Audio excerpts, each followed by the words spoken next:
بسم اللہ الرحمن الرحیم۔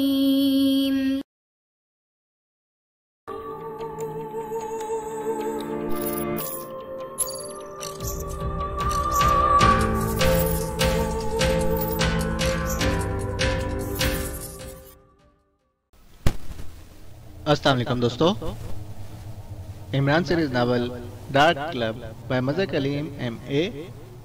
اگر آپ نے ابھی تک ہمارے چینل جاسوسی دنیا کو سبسکرائب نہیں کیا تو سبسکرائب کریں اور بیل آئیکن پر کلک کیجئے۔ چیف باس کا چہرہ غصے کی شدت سے سیاہ پڑ گیا تھا، اس کی آنکھوں سے شعلے نکل رہے تھے۔ میز کے سامنے کرسیوں پر ڈارک کلب کے تمام ممبر موجود تھے، جن میں بارٹن، ابھی تک سیکرٹری داخلہ بالم کپور اور شیری راج شری کی میک اپ میں تھی۔ باقی لوگ اپنی اصل شکلوں میں موجود تھے۔ کرافٹ خط پوسٹ کر کے جب واپس ہیڈ کوارٹر پہنچا تو وہاں پہنچتے ہی اسے اطلاع ملی کہ کرنل فریدی والا مشن ناکام ہو گیا ہے۔ ان کے 2 مقامی ساتھی بھی ہلاک ہو گئے ہیں، لیکن بارٹن اور شیری بچ کر نکلنے میں کامیاب ہو گئے ہیں۔ کرافٹ نے پہلے ڈریسنگ روم میں جا کر اپنا میک اپ صاف کرنا شروع کیا اور پھر وہ اپنے مخصوص کمرے میں پہنچ گیا جہاں اس کے ساتھی موجود تھے۔ وہ اسے دیکھ کر احتراماً کھڑے ہو گئے۔ بیٹھ جاؤ، مجھے اطلاع ملی ہے کہ تم ناکام رہے ہو بارٹن۔ کرافٹ نے غور سے بارٹن کو دیکھتے ہوئے پوچھا، جو بالم کپور کے میک اپ میں تھا۔ یہ درست ہے جناب۔ این آخری لمحے پر وہ حیرت انگیز پھرتی سے بچ نکلا اور اس نے ہمارے 2 آدمی بھی ہلاک کر دیے۔ ہم نے فوراً وہاں سے نکلنے کی سوچی، ورنہ شاید ہم بھی بچ کر نہ آ سکتے۔ بارٹن نے جواب دیا۔ تفصیل بتاؤ، کرافٹ نے بگڑے ہوئے لہجے میں کہا، اور بارٹن نے شروع سے لے کر آخر تک تمام تفصیل بتانی شروع کر دی۔ تو تم دونوں ناکام رہے اور جانتے ہو کہ ناکامی کی سزا ڈارک کلب میں کیا مقرر ہے؟ یس باس، موت۔ میں اس سزا کے لیے تیار ہوں، لیکن اس ناکامی میں ہمارا کوئی قصور نہیں ہے، بارٹن نے جواب دیا۔ اس کی آنکھوں میں اطمینان تھا، جیسے وہ اپنی موت کا حکم قبول کر چکا ہو، جبکہ شیری کا خوف کے مارے برا حال تھا۔ باقی ساتھی بھی خاموش بیٹھے ہوئے تھے۔ ہاں، تم ٹھیک کہتے ہو، کرنل فریدی کے مقابلے میں تمہارا قصور نہیں ہو سکتا، وہ ہے ہی ایسا آدمی، کرافٹ نے بگڑے ہوئے لہجے میں کہا، اور شیری کی آنکھوں میں اطمینان کی جھلکیاں نمایاں ہو گئیں۔ تم دونوں جا کر میک اپ صاف کر کے آؤ، اب مجھے اس میک اپ سے وحشت ہو رہی ہے، کرافٹ نے کہا، اور بارٹن اور شیری دونوں اٹھ کر دروازے کی طرف بڑھ گئے، جبکہ کرافٹ نے اپنی کرسی سے اٹھ کر ٹہلنا شروع کر دیا۔ اس کا چہرہ غصے کی شدت سے بگڑا ہوا تھا اور آنکھوں سے شعلے نکل رہے تھے، ناکامی اور شکست کے شعلے۔ باس، آپ کا کہنا درست نکلا، یہ فریدی واقعی انتہائی عیار آدمی ہے، ورنہ بارٹن اور شیری دونوں ایسے ہیں کہ ان کے پنجے میں آ کر موت بھی باہر نہیں نکل سکتی۔ اس لیے ہمیں اب ٹھنڈے دماغ سے کوئی نئی پلاننگ کرنا ہوگی، سام نے سکوت کو توڑتے ہوئے کہا۔ کرافٹ مڑ کر پہلے تو چند لمحے غور سے سام کو دیکھتا، پھر اس کے چہرے کے بگڑے ہوئے عضلات نارمل ہوتے گئے اور وہ طویل سانس لیتا ہوا واپس اپنی کرسی پر بیٹھ گیا۔ ہماری بات درست ہے سام، ہمیں واقعی ٹھنڈے مزاج سے کوئی نئی پلاننگ کرنی چاہیے، کرافٹ نے کرسی پر بیٹھتے ہوئے جواب دیا۔ باس، میری تو رائے ہے کہ ہم پلاننگ کے چکر میں پڑے ہی نہیں، نقشہ ہمیں مل گیا ہے، اب رہ گیا فریدی کے قتل کا مسئلہ۔ تو میرے خیال میں آپ ہر ممبر کو آزاد چھوڑ دیں کہ وہ جس طرح چاہے فریدی کو ہلاک کر دے۔ مجھے یقین ہے کہ ہم میں سے کسی نہ کسی کی گولی فریدی کو بہرحال شکار کر ہی لے گی، جیکفری نے کہا۔ لیکن اگر ہمارا ایک آدمی بھی کرنل فریدی کے ہتھے چڑھ گیا تو پھر ڈارک کلب کا خدا ہی حافظ ہو سکتا ہے۔ باس، آپ فریدی کو مجھ پر چھوڑ دیں، میں اس پر حسن کا ایسا جال پھینکوں گی کہ وہ پکے ہوئے پھل کی طرح ہماری جولی میں آ گرے گا۔ تمہاری بات دنیا کے ہر شخص کے لیے درست ہو سکتی ہے، مگر فریدی کے لیے نہیں۔ ارے ہاں، ایک کام ہو سکتا ہے، کرافٹ نے اچانک چونکتے ہوئے کہا، اور وہ سب چونک کر کرافٹ کو دیکھنے لگے۔ بارٹن اور شیری بھی اپنے اصل روپ میں واپس آ کر اپنی اپنی سیٹوں پر بیٹھ چکے تھے۔ اگر کیپٹن حمید کو کسی طرح اغوا کر لیا جائے اور پھر جیکفری اس کے میک اپ میں کرنل فریدی کی کوٹھی میں پہنچ جائے تو وہ بڑی آسانی سے کرنل فریدی کو گولی مار سکتا ہے۔ لیکن باس، ایک بات ہے، کرنل فریدی اب بے حد زیادہ محتاط ہو چکا ہوگا، اس لیے ایسا نہ ہو کہ الٹا ہم ہی پھنس جائیں۔ تو پھر یہی صورت رہ گئی ہے کہ اسے براہ راست گولی مار دی جائے۔ ٹھیک ہے، تم سب اپنے طور پر ترکیبیں سوچو، میں اپنے طور پر کام کروں گا، کرافٹ نے جھنجھلاتے ہوئے لہجے میں کہا۔ باس، میرے ذہن میں ایک ترکیب آئی ہے، اچانک شیری نے کہا، اور کرافٹ سمیت سب لوگ چونک کر اسے دیکھنے لگے۔ بولو، کیا ترکیب ہے؟ باس، میں نے معلوم کیا ہے کہ کرنل فریدی کا اسسٹنٹ کرنل حمید دل پھینک آدمی ہے اور کرنل فریدی کے ساتھ ہی اس کی کوٹھی میں رہتا ہے۔ میں سیدھی اس کی کوٹھی میں چلی جاتی ہوں، میرے کاغذات ایک سیاح کے طور پر بنے ہوئے ہیں،